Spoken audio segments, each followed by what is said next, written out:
Hare Krishna, welcome you all in the class. आज की class में आप सबका बहुत बहुत स्वागत है। ईशोपनिषद जो है वो हम आगे कंटिन्यू करते हैं। शिल प्रभुपाद ने इस पे बहुत सुंदर परपोर्ट्स के साथ दिया है हमें। तो जैसा कि हम देख रहे थे कि हम ईशोपनिषद के लास्ट सेक्शन में है, 14 से लेके जो 18 श्लोकास हैं, उन सब में क्या किया गया है, प्रार्थनाओं के बारे में बताया गया, भगवान की प्रार्थनाएं।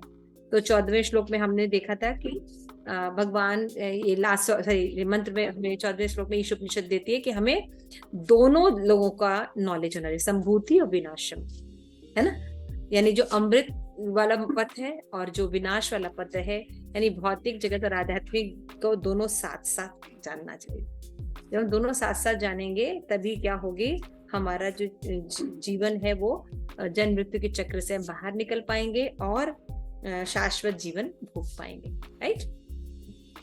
उसके बाद हम 15वें श्लोक में हमने देखा था कि बताते हैं कि जो भक्त है वो भगवान से क्या प्रार्थना करता है कि आप ये जो प्रकाश है अपना हटा लीजिए ताकि हम आपके सुंदर रूप का दर्शन कर सके। और तो भक्त जो है भगवान का दर्शन करना चाहता है, ब्रह्म ज्योति के इफेक्ट से बाहर रहना चाहता है। अभी हम 16वें श्लोक में एक और प्रार्थना पढ़ेंगे। जैसे मैंने आपको पहले ही बताया था कि 15 से लेकर 18 तक जो श्लोकास है ये भगवान की प्रार्थनाओं पर ही समाप्त होते हैं। भगवान के बारे में काफी रियलाइजेशन बता दी, कैरेक्टरिस्टिक्स के बारे में बता दिया, है ना, स्वरूप के बारे में बता दिया ईशोपनिषद ने, है ना। ओम पूर्णमदः पूर्णमिदं पूर्णात् पूर्णमुदच्यते पूर्णस्य पूर्णमादाय पूर्णमेवावशिष्यते। तो ये सब बताने के बाद फिर और भी भगवान की जो क्वालिफिकेशंस हैं, व्यक्तित्व के बारे में और डिस्क्रिप्शन है, और कई बातों को बताया कि विद्या और अविद्या क्या होती है, दोनों के मार्ग क्या होते हैं, है ना। तो इन सब बारे में हमें अच्छे से बताया गया है। उसके बाद मंत्र 16 में क्या बताया गया है, पीयूषम एकर्षे यम सूर्य प्रजापत व्यूहम रश्मि समूह तेजो यते ते रूपम कल्याणतम तम ते पश्यामि सो आवसो पुरुषो सोहम असि, है ना। सो अहम असि, यानी बताया जा रहा है कि हे भगवान आप कैसे हैं। पीयूषेन कर्षेय, पीयूषण यानी पूषण करना मतलब पालन करना। एक कर्षे, आप कैसे हैं, एक कर्षे यानी आदि विचारक हैं। जितने भी विचारवान लोग हैं उनमें जो सबसे जिनके थ्रू सब विचार करते हैं वो हैं आदि विचारक आप हैं। यम, आप नियामक सिद्धांत है। सूर्य, आप सूर्यो यानी महाभागवतों के लक्ष्य हैं, है ना। प्रजापत्य यानी प्रजापति, यानी मानवीय जो समाज है उनके जनक जो प्रजापति हैं उनके शुभ चिंतक हैं आप। व्यूह यानी हटा दीजिए, क्या हटाइए, रश्मिन समूह, आपने ये जो बहुत जाजल्यमान आपका जो तेज है, जिसकी किरणें हैं, जिसके कारण आपका अपना जो पीछे उसके जो व्यक्तित्व है वो दिख नहीं रहा, तो अपना ये जो किरण रश्मि है ये हटा दीजिए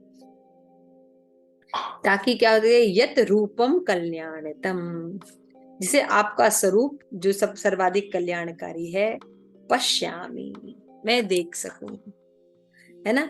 असो पुरुषः स अहम अस्मि, जो कि हजारों सूर्यों के समान है, तेजस्वी है। तो उस मैं ये तुच्छ जीव जो है मैं आपके उस सुंदर रूप का दर्शन कर सकूं।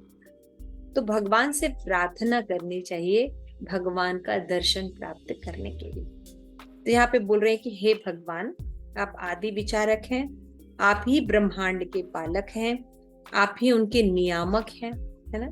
शुद्ध भक्तों के लक्ष्य हैं, मानव जाति के प्रजापतियों के शुभ चिंतक हैं आप, और कृपा कर आप अपनी दिव्य किरणों के तेज को हटा लें, जिससे आपके आनंदमय स्वरूप का दर्शन हो सके।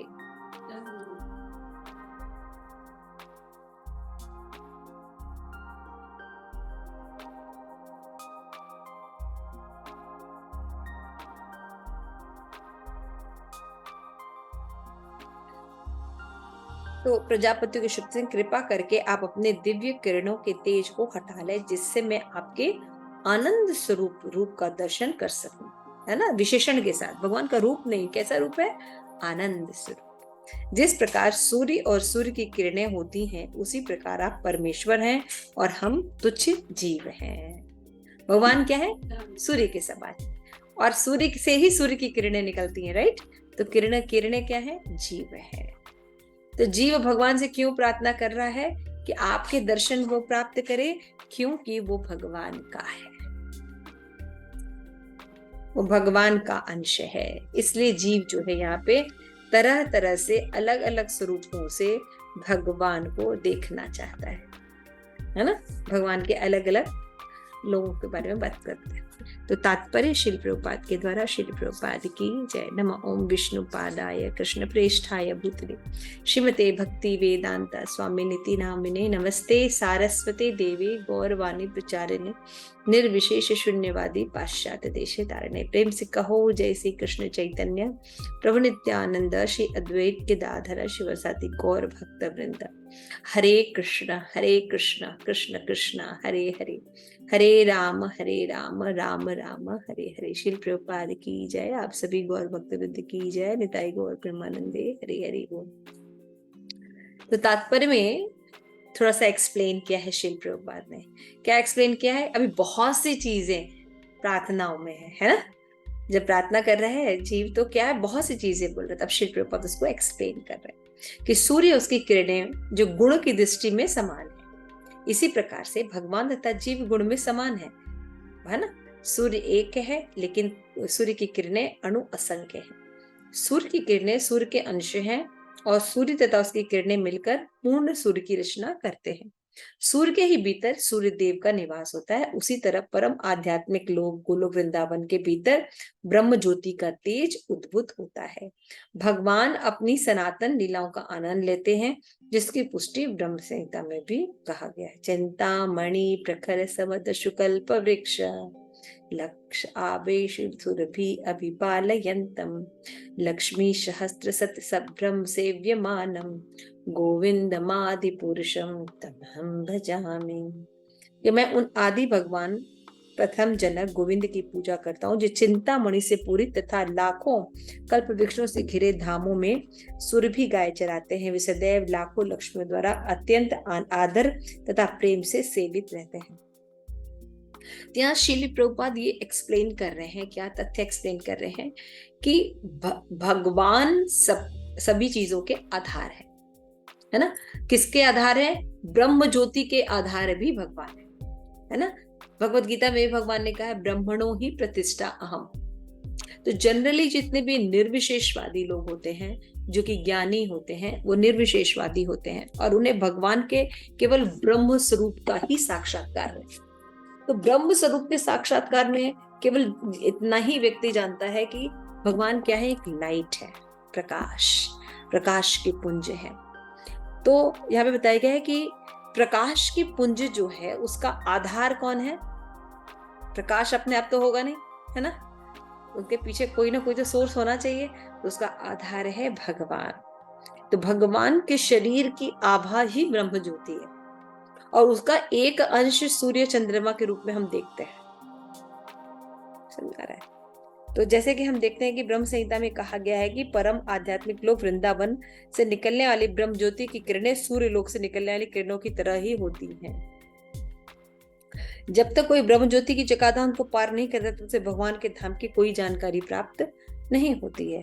निर्विशेषवादी दार्शनिक ब्रह्म ज्योति को जगमगाहट के अंधे होकर न तो भगवान के आध्यात्मिक धाम को जानते हैं, न उनके दिव्य स्वरूप की अनुभूति कर पाते हैं। क्यों? क्योंकि इसके आगे का ज्ञान नहीं है उनके पास, है ना? ऐसे निर्विशेषवादी अपने अल्प ज्ञान के कारण भगवान के परम आनंद में दिव्य स्वरूप को समझ नहीं पाते। एतेव श्री ईशोपनिषद की इस प्रार्थना में भगवान से याचना की गई है कि ब्रह्म ज्योति के तेजों के किरणों को हटा ले, जिससे कि शुद्ध भक्त अपने परम आनंद में दिव्य स्वरूप का दर्शन कर सके। तो ये फिलोसफी बहुत क्लियर होनी चाहिए, है ना। आज के समाज में या तो अद्वैतवादी है, या निर्विशेषवादी है, या शून्यवादी, या मायावादी या कोई भी वादी नहीं है। आजकल छायावादी भी बहुत से लोग हैं, है ना। तो भगवान का नॉलेज तो है नहीं, उनके बारे में कोई फिलॉसफी पता है नहीं। अगर कोई थोड़ा बहुत ज्ञानी होता है उनमें से, तो वो ज्यादातर कहाँ पहुंच पाता है? ब्रह्म ज्योति तक पहुंच पाता है। अब ब्रह्म ज्योति के आगे का ज्ञान जो है, उसके लिए तो एक प्रमाणिक गुरु शिष्य परंपरा चाहिए, तभी तो नॉलेज होगा भगवान के बारे में। तो वो तो है नहीं, विचारधारा है नहीं, मायावादी विचारधारा है, शून्यवादी विचारधारा है। तो उन विचारधाराओं के लोग क्या कहते हैं? हाँ भगवान है, लेकिन लाइट है। अब लाइट का कोई स्वरूप होगा? लाइट का क्या स्वरूप होगा? कोई न रूप होगा ना, वो कुछ होगा। तो इसलिए वो भगवान के पूर्ण साक्षात्कार नहीं कर पाता। भगवान का पूर्ण साक्षात्कार केवल भगवान स्वरूप में होता है, और ये केवल शुद्ध भक्तों के द्वारा अनुगम्य है। ठीक है। तो ब्रह्म मध्व गौड़िया संप्रदाय, इसमें जो ये नॉलेज है भगवान के बारे में, स्पिरिचुअल चीजों के बारे में, ये अत्यंत गुहितम नॉलेज है, जो कि अन्य मार्गों में, अन्य संप्रदायों में प्राप्त नहीं होता। समझ में आ रहा है? क्यों? क्योंकि चैतन्य महाप्रभु ने खुद इस संप्रदाय को स्टैब्लिश किया है। दूसरी बात, इस संप्रदाय के जो आचार्य हैं वो भगवान के मंजरी भाव में थे।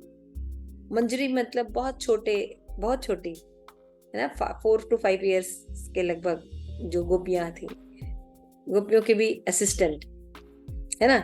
तो अब आप सोचिए, हो सकता है कि किसी लीला में थोड़ी गोपियां बड़ी हैं तो पार्टिसिपेट नहीं हो पाता, कहीं कहीं कहीं कहीं, लेकिन अगर कोई छोटे लोग हैं तो वो कहीं भी जा सकते हैं ना किसी भी गुहितम लीला में भी प्रवेश पा सकते हैं ना। अब जैसे राजेश्वरी माता जी, उनका बेटा सचिष्ट है, तो कहीं भी जा सकता है ना, कहीं भी घुस जाएगा। उसको क्या पता कि किसी का रूम है, बेडरूम है, किसी का कौन सा है, और उसके रहने से किसी को कोई फर्क भी नहीं पड़ता। समझ में आ रहा है?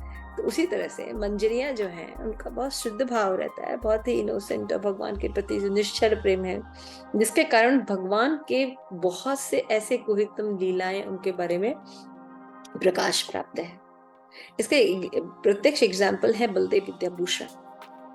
बलदेव विद्याभूषण बहुत ही ज्यादा, मतलब प्रकांड विद्वान थे, और लेकिन जब उन्होंने गौड़िया फिलॉसफी पढ़ी, उसका पढ़ा, तो सॉरी, विश्वनाथ चक्रवर्ती ठाकुर ना, विश्वनाथ चक्रवर्ती ठाकुर के शिष्य थे बलदेव विद्याभूषण। तो बलदेव विद्याभूषण की जब टीका, सॉरी विश्वनाथ विश्वनाथ चक्रवर्ती ठाकुर, शायद मैं उल्टा बोल रही हूँ क्या, मुझे इसे याद नहीं आ रहा, शायद बलदेव विद्याभूषण, विश्वनाथ चक्रवर्ती ठाकुर।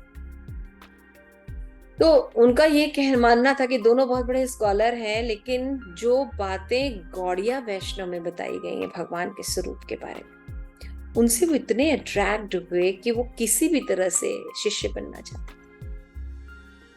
तो इससे समझ में आता है कि जो ब्रह्म मध्व गौड़िया संप्रदाय की जो फिलॉसफी है, अचिंत भेदा भेद तत्व, ये तत्व जो है, ये सबसे एक्सट्रीम भगवान के बारे में वर्णन है। क्योंकि बाकी सब जो हैं, द्वैतवाद, अद्वैतवाद, विशिष्ट अद्वैतवाद, ये सब वाद हैं। वाद मतलब डिस्कशन के पॉइंट्स हैं, हो सकता है, नहीं हो सकता है, समझ में आया? लेकिन अचिंत भेदा भेद तत्व है, ऐसे ही है भगवान, है ना। और ये किसके द्वारा एस्टैब्लिश किया गया है? ये तत्व, ये दर्शन, ये स्वयं चैतन्य महाप्रभु, जो कि साक्षात कृष्ण है, उन्होंने इस तत्व को जो है वो स्थापित किया है। यानी भगवान ही बता सकते हैं अपने बारे में, समझ में आ रहा है? तो भगवान ने एक्सप्लेन किया है, और भागवतम में बताया कि ब्रह्मेति परमात्मेति भगवानेति शब्दते। भगवान का रियलाइजेशन 3 स्टेप्स में होता है, ब्रह्म, परमात्मा और भगवान। हम भले ही भक्ति करते हैं तब भी हमारी रियलाइजेशन भी इसी तरह चलती है ना। हम कुछ जानते नहीं है, इस्कॉन के बारे में कुछ नहीं जानते, सब कैसा लगता है, ब्रह्म ज्योति की तरह लगता है, सब भक्त अच्छे हैं, सब बहुत अच्छा है, everything is very good, ISKCON है तो बस अच्छा है ना, और उसके आगे कुछ दिखता नहीं, सब ब्रह्म ज्योति रहता है। लेकिन जब जैसे से ज्ञान प्राप्त होता है, जब हम रहते हैं, तब हमें थोड़ा थोड़ा रियलाइजेशन है सब एक जैसे नहीं होते हैं, उनमें भी भेद होते हैं, कनिष्क अधिकारी, मध्यम अधिकारी, उत्तम अधिकारी होते हैं, है ना। भक्तों में भी भेद होते हैं, फिर उनको पद के अनुसार बिहेव किया जाता है, और फिर उसके बाद जो रियलाइजेशन होती है वो और डीप रियलाइजेशन होती है, वो होती है उत्तम अधिकारी की रियलाइजेशन, सब में समदृष्टि का परसेप्शन करना। समदृष्टि का परसेप्शन का क्या मतलब होता है कि हाँ, कनिष्क मध्यम उत्तम है, भेद है, लेकिन सब भगवान के अंश है सब भगवान के अंश है ना। तो भगवान में से गुण में तो समान है, लेकिन मात्रा में अंतर है ना। तो जैसे सूर्य और सूर्य की किरणें, है ना, किरणें सूर्य पर डिपेंड करती हैं, है ना। सूर्य जो है एक स्रोत है, मुख्य स्रोत है, उसी तरह से, लेकिन जो ब्रह्म के निर्विशेष वाद को खाली लेके चलते हैं, ब्रह्म ज्योति के एक्सपीरियंस को लेके चलते हैं, उनको ये जो सुंदर भगवान कृष्ण हैं, बंशी बजाते हैं, राधा रानी है, भगवान का धाम है ना, इन सब के बारे में कोसों दूर है ना। जब तक, जैसे कि जब मैंने बताया कि जैसे कि 4 मुख्य संप्रदाय में, तो भगवान के बारे में तो लोगों को पता था, कृष्ण के बारे में, लेकिन कृष्ण की उपासना ऐश्वर्य भाव में होती थी। आज से 500 वर्ष पूर्व, जब तक चैतन्य महाप्रभु का प्राकट्य नहीं था, भगवान वैकुंठ नॉलेज, ऐश्वर्य नॉलेज, लक्ष्मी के साथ भगवान की उपासना को मान्यता या वरीयता प्राप्त थी। राधा रानी के साथ कृष्ण की उपासना या गोपी भाव के बारे में लोगों को ज्ञान नहीं था, है ना। इसका, और ये जो भाव है, जब ये भाव जीव को पता चलता है, तो उसमें ऐश्वर्य भाव बहुत नगण्य लगता है ना। गोपी पद कमलयो दास दासानुदास, तो रम्या काचित उपासना ब्रजवधे वर्गन कल्पिता।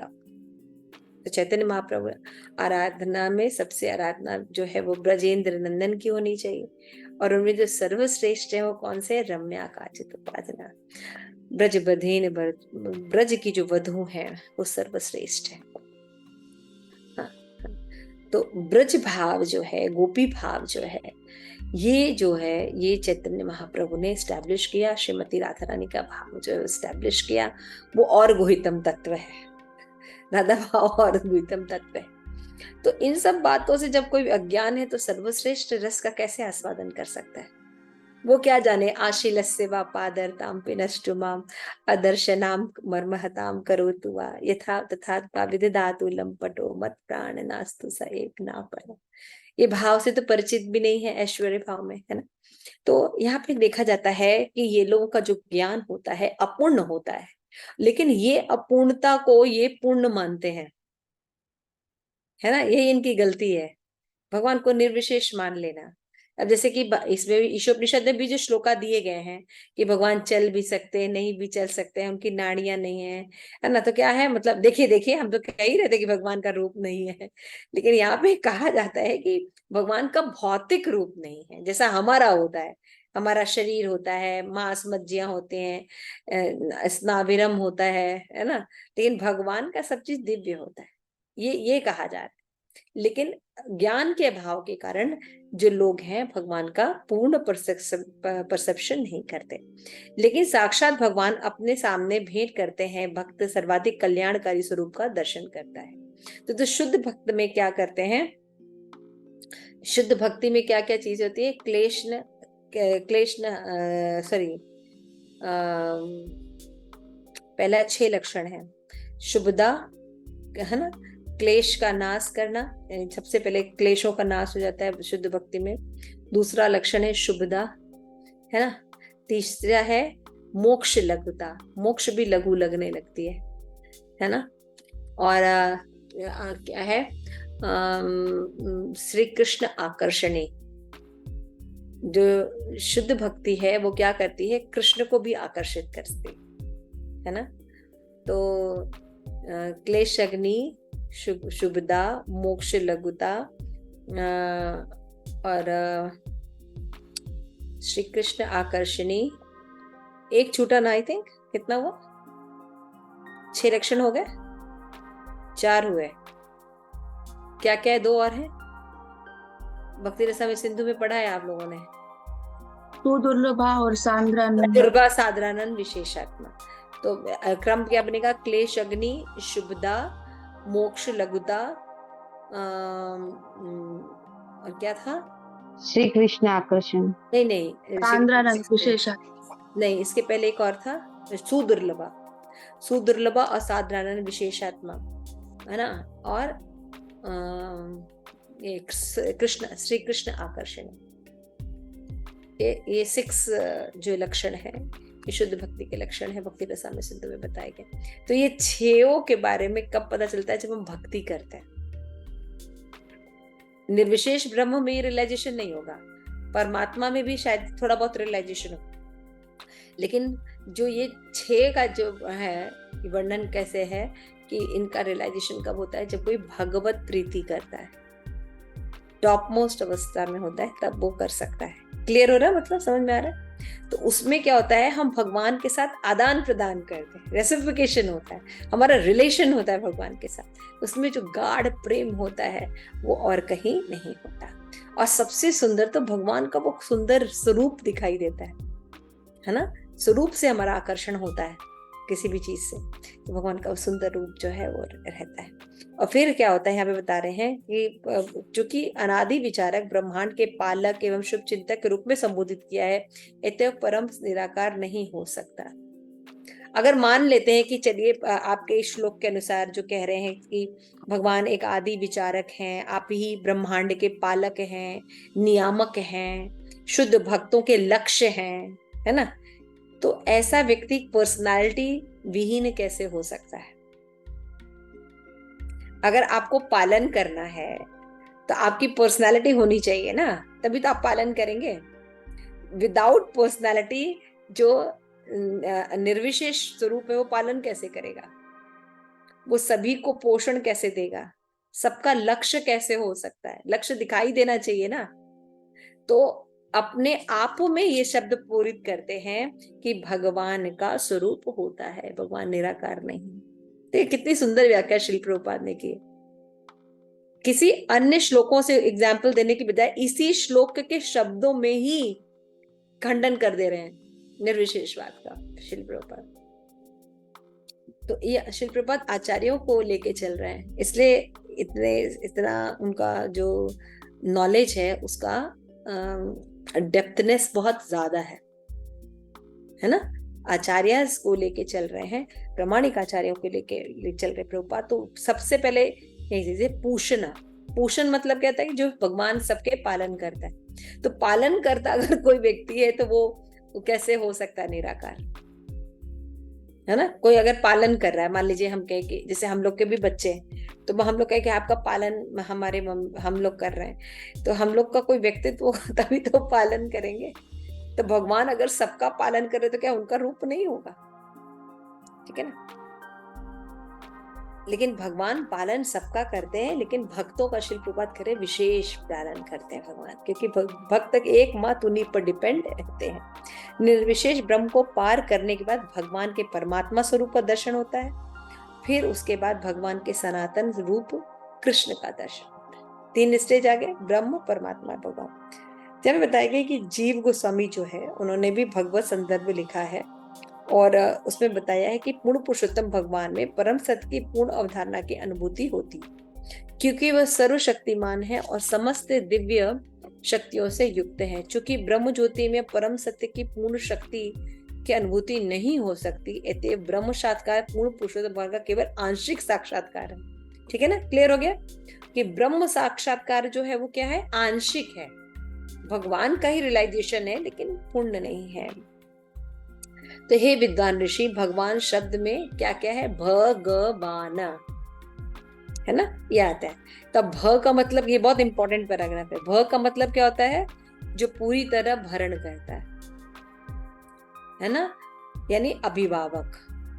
दूसरा ग का क्या मतलब है, पथ प्रदर्शक यानी सृष्टा, यानी भगवान। अवान का मतलब क्या होता है, जो सभी जीवों में जीव निवास करते हैं वे भी सब में हैं, सब जीव उनमें निवास करते हैं, वो सब में है।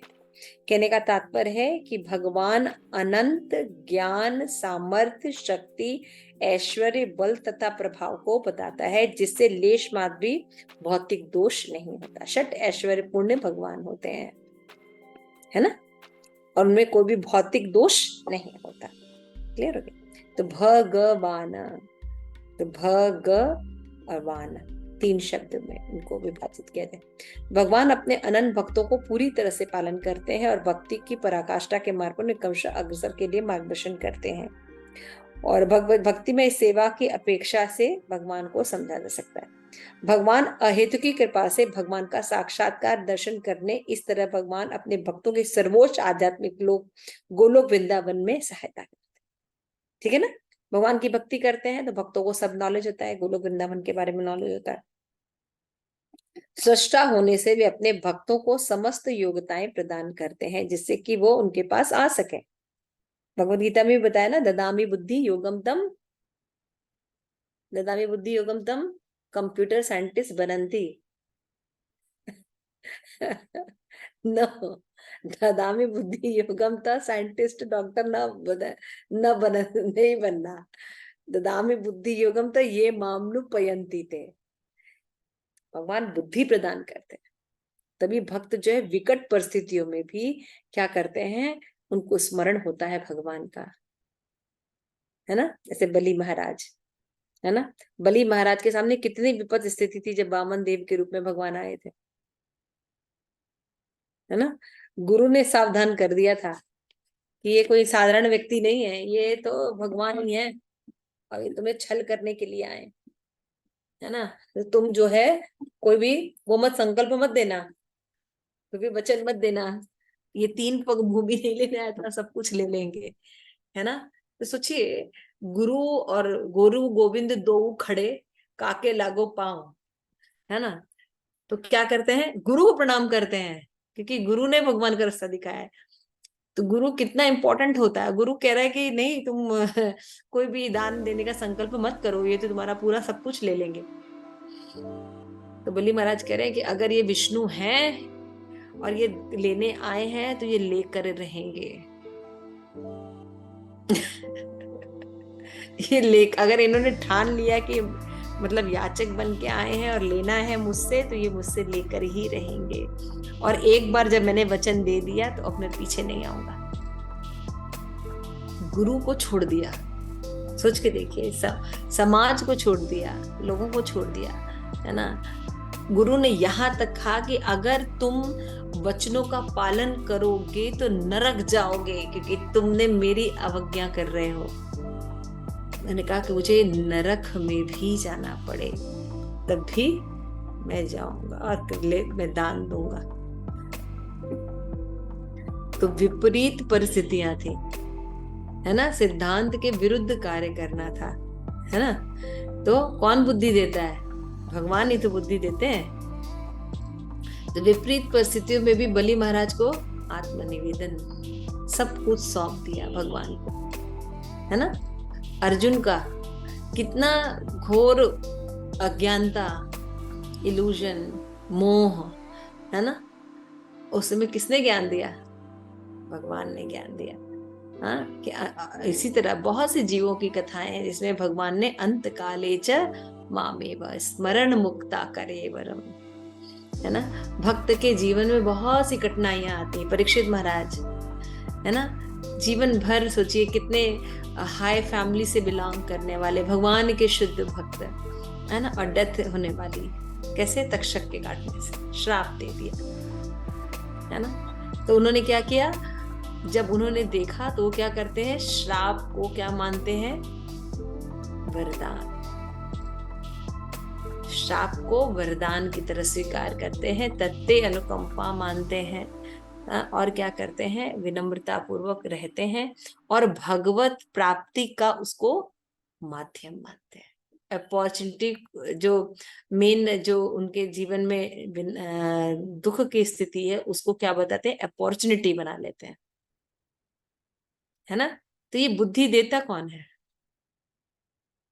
भगवान देते हैं। ददामि बुद्धि योगम तम ये माम, ताकि वो मेरे पास आ जाए। भगवान विपरीत परिस्थितियों में भक्तों को बुद्धि प्रदान करते हैं, है ना। कि जब चीजें एकदम सब कुछ खत्म होता है तब भी भगवान के जो भक्त होते हैं, क्योंकि भगवान पे डिपेंड रहते हैं, तो भगवान उनकी हर तरह से रक्षा करते हैं और उनके आध्यात्मिक बल का हमेशा रक्षा करते हैं, ताकि जीव भगवान के पास आ सकते। परमेश्वर अंतरंगा शक्ति संसर्ग से आनंद का आस्वादन करती है। बहिरंगा शक्ति पूरी तरह से उनके द्वारा प्रकट नहीं की जाती, क्योंकि वे पुरुषों के रूप में विस्तार करते हैं। इसी विस्तार द्वारा वे भौतिक जगत का पालन करते हैं। ऐसे विस्तारों के द्वारा भौतिक जगत का सृजन, पालन, संहार करते हैं। भगवान कृष्ण स्वयं भौतिक जगत के निर्माण में ज्यादा पार्टिसिपेट नहीं करते। भगवान विष्णु के रूप में अपना एक्सपेंशन करते हैं और 3 विष्णु के फॉर्म में, कारुणदक्षाई, गर्भोदक्षाई और क्षीरोदक्षाई, श्रीमद् भागवतम में वर्णन, अपना विभाजन करते हैं और सृष्टि का सृजन भी करते हैं, पालन भी करते हैं और संहार भी करते हैं। तो इस तरह से सारे जीव जो हैं भगवान के विस्तार हैं, लेकिन इनमें से कोई भी जो है भगवान कहे कि वो स्वामी है, ऐसा नहीं हो सकता। सब भगवान के दास है ना। केवल भगवान ही मेन है, वो है कृष्ण।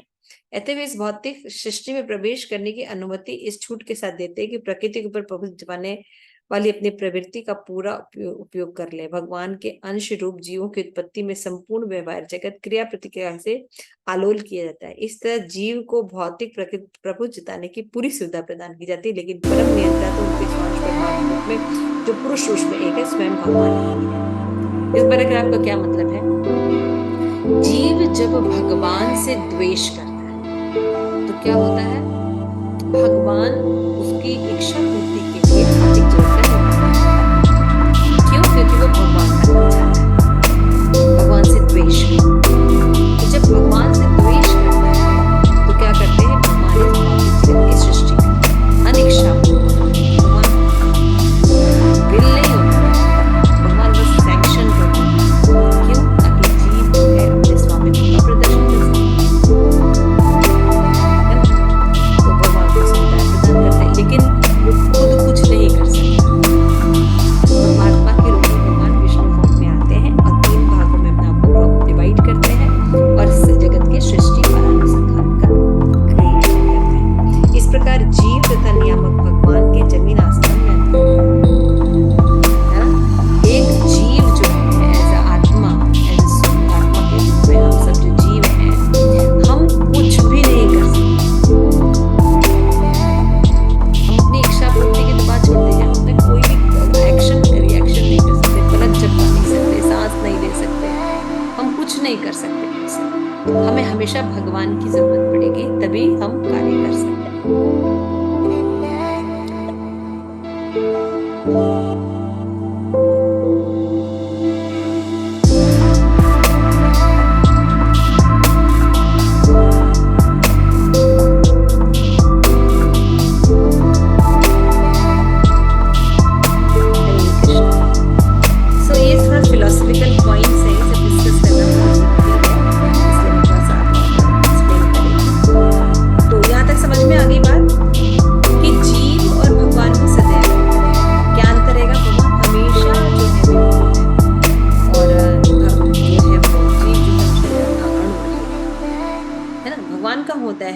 सारी फैसिलिटी भगवान की तरह प्रोवाइड की जाती है, तब जाके जीव जो है यहाँ पे भोग करता है और अपने आप को दिन भर स्वामी भोगता मानता है।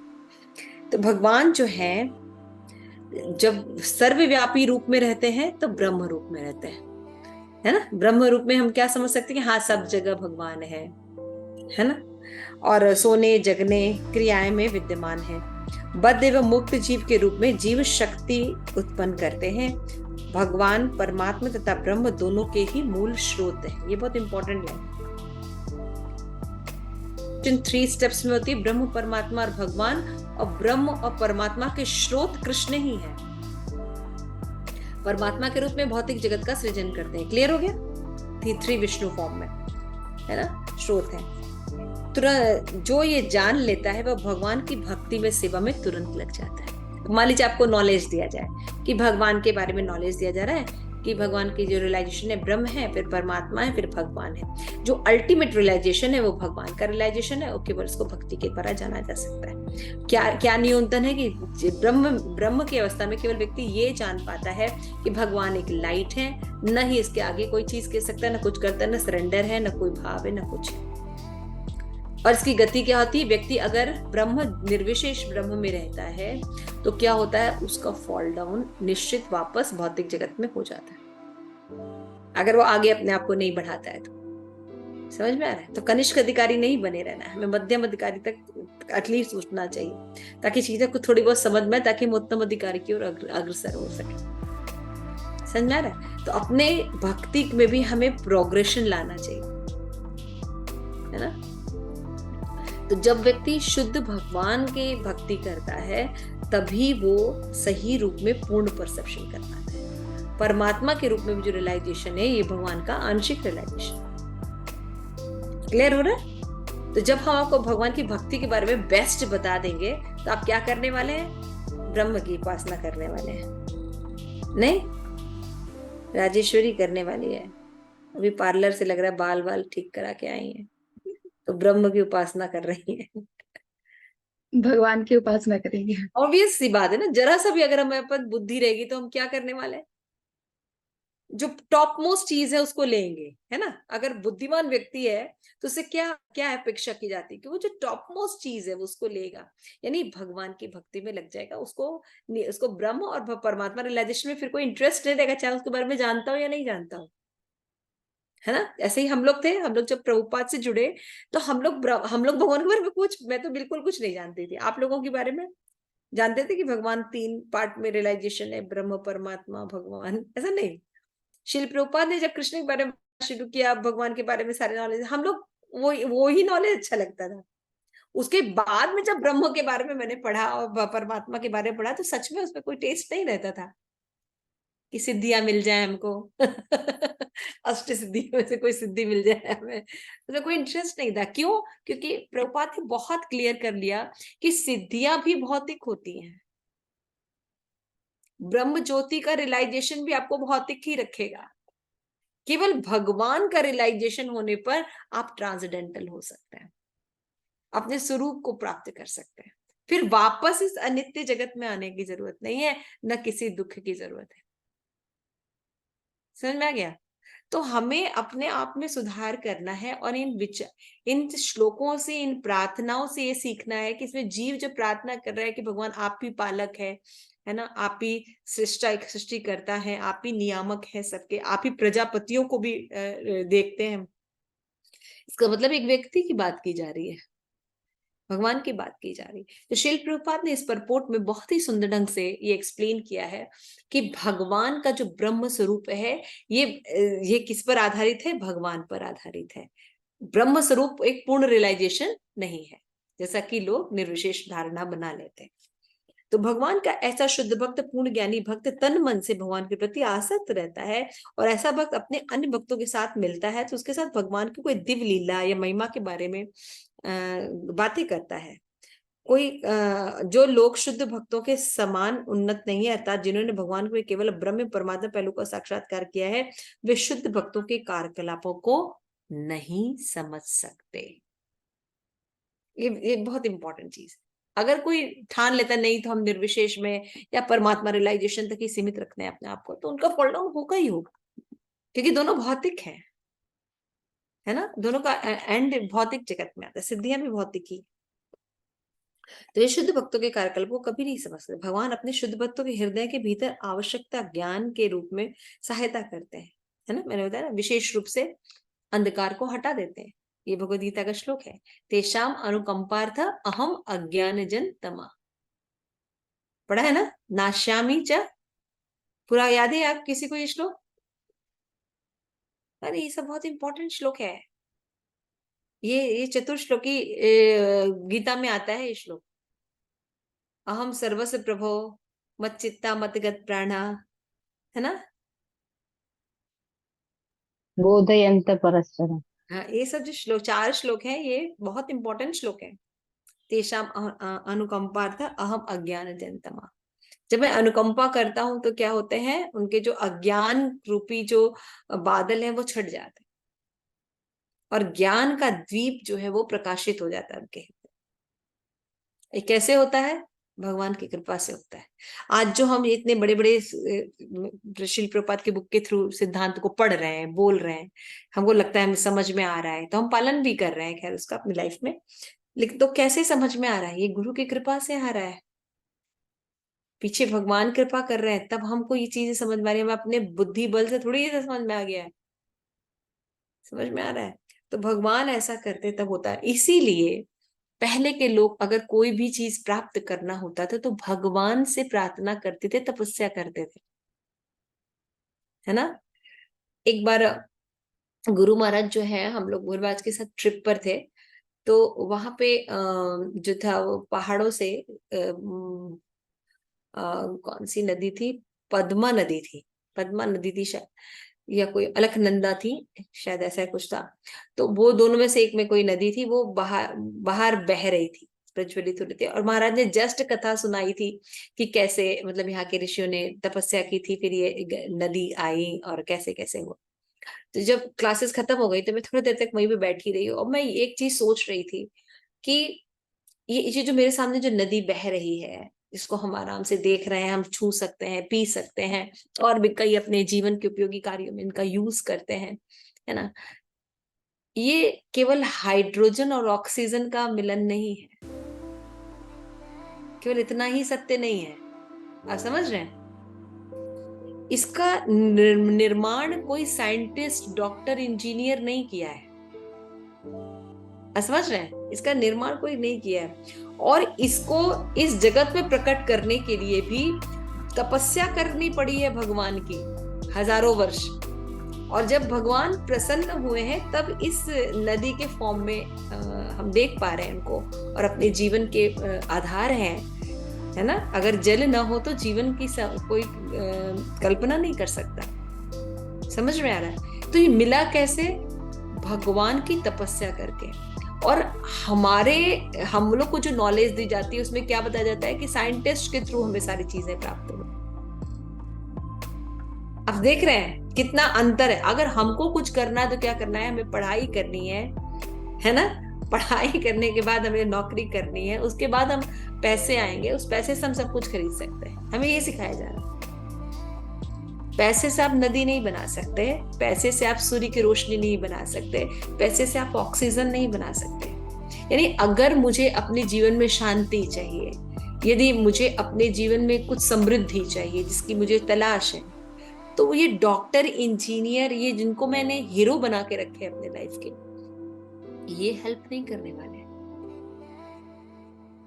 हमें भगवान से प्रार्थना करनी पड़ेगी, क्योंकि सब चीजों का क्रिएशन, पालन और संहार भगवान करते हैं। हम कि ये इतनी सी बात जो महाराज लोग बता रहे हैं, कितना भ्रम है बाहर, ये बातें कोई नहीं बता रहा है। और इसलिए जीव जो है सही क्या बोलते हैं, सही अपनी जो आत्म साक्षात्कार है उसमें नहीं फिक्स्ड है, इसलिए वो सदैव दुखी रहता है ना। बाहर देखे लोग दिखाते हैं कि वो बहुत सुखी हैं फेसबुक पे लाइक, लेकिन वो सुखी नहीं होते, वो तो रील होती है। They are not happy. If they are happy, why they are making reel, है ना। फेसबुक पे आप जो बना के वो भेज रहे हैं, अच्छा हम यहाँ गए, हमने ये ड्रेस पहना, हमने ये किया। If they are really happy तो रील क्यों बना रहे हैं? हैप्पीनेस में तो वो इतने खुश होने चाहिए कि उनको रील बनाने की जरूरत है। तो ये सब कितनी बड़ी मिथ्या चीजें हैं कि पहले के लोग जो है वो सारी चीजें जो है वो भगवान से प्राप्त करते थे, तपस्या करके प्राप्त करते थे। और हम जो सोचते हैं कि पैसे कमा लेंगे तो हमारे पास सारी चीजें आ जाएंगी। उस दिन की वो जो रियलाइजेशन है, मेरी बहुत डीप रियलाइजेशन थी, है ना। और शब्द प्रमाण के ऊपर मेरा थोड़ा सा आश्वासन हुआ। उसी समय मुझसे एक डिस्कशन में एक माता जी ने प्रश्न पूछा था कि तो शब्द प्रमाण से कैसे क्रिएशन होता है, क्या किसी साधारण सी भाषा में आप हमें समझा सकते हैं? तो मैं सोच रही थी कि इसको कैसे बताया जा सकता है। तो मैंने उनको बताया कि जब मान लीजिए जैसे कि हम डॉक्टर या इंजीनियरिंग कर रहे हैं, है ना, तो हमें मान लीजिए बताया गया कि जो वाटर होता है इसमें करंट होता है ना, अगर आप इसको इस तरीके से स्टोर कीजिए तो आप बिजली उत्पन्न कर सकते हैं। आपने पढ़ लिया, अब आप एक्सपेरिमेंट करिए, आप बिजली उत्पन्न करते हैं और फिर वो बिजली पावर हाउस के थ्रू हमारे घरों में आ रही, और अभी आपके पास ये मोबाइल के रूप में या ये ऊपर जो बल्ब या पंखा चल रहा है इसके रूप में हम हमारे पास प्राप्त है। तो शब्द से ही तो सुना आपने, सुना, शब्द हुआ, शब्द के बाद उस पर उन्हीं शब्दों पर उसी तरह से वर्क किया गया और उसी वर्क से फिर वही रिजल्ट प्राप्त किया गया, है ना। शब्द प्रमाण, शब्द प्रमाण से तो क्रिएशन है, राइट।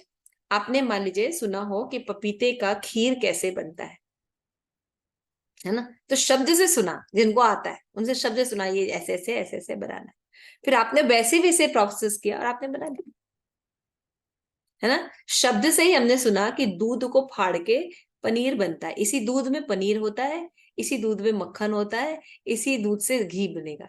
लेकिन जब दूध रहता है तो कुछ दिखाई दे रहा है, पनीर घी मक्खन नहीं दिखाई दे रहा है। लेकिन if we follow the process कि पनीर कैसे बनाना, तो पनीर बनेगा। हम अगर फॉलो करें प्रोसेस मक्खन, तो मक्खन बनेगा ना। और अगर हम फॉलो करें कि कैसे है घी निकालने का प्रोसेस, उसको फॉलो करेंगे तो क्या होगा। तो शब्द प्रमाण से अभी प्रत्यक्ष प्रमाण पर आप आए, है ना, और आप देख सकते हैं ऐसा कर सकते हैं, आपका क्लियर होगा उतना ही अच्छा आपका रिजल्ट होगा। क्लियर है ना। तो उसी तरह से जब ये बिलीव होता है, श्रद्धा होता है कि आज अगर किसी भी व्यक्ति को कोई हेल्प चाहिए, किसी जीव को कोई हेल्प चाहिए, तो एक्चुअल में एकमात्र भगवान ही उस जीव की मदद कर सकते हैं, है ना। जैसे भजन आता है कि राम आएंगे तो अंगना सजाऊंगे राम आएंगे तो सारे क्लेश मिट जाएंगे। और किसी के आने से क्लेश नहीं मिटेंगे हमारे, आदि दैविक, आदि भौतिक, आदि आध्यात्मिक, किसी से मिटेंगे, किसी में इतनी सामर्थ्य ही नहीं है ना। तो ये सब जो ज्ञान है, ये सब जो मैं आपको थोड़ा सा सोच विचार नॉर्मल शब्दों में थोड़ा सा आप लोगों के साथ शेयर कर रही हूँ कि तो शुद्ध भक्त ये सब जो सुनता है तो बिल्कुल स्थिर हो जाता है कि भगवान की भक्ति करने से सब कुछ प्राप्त होगा।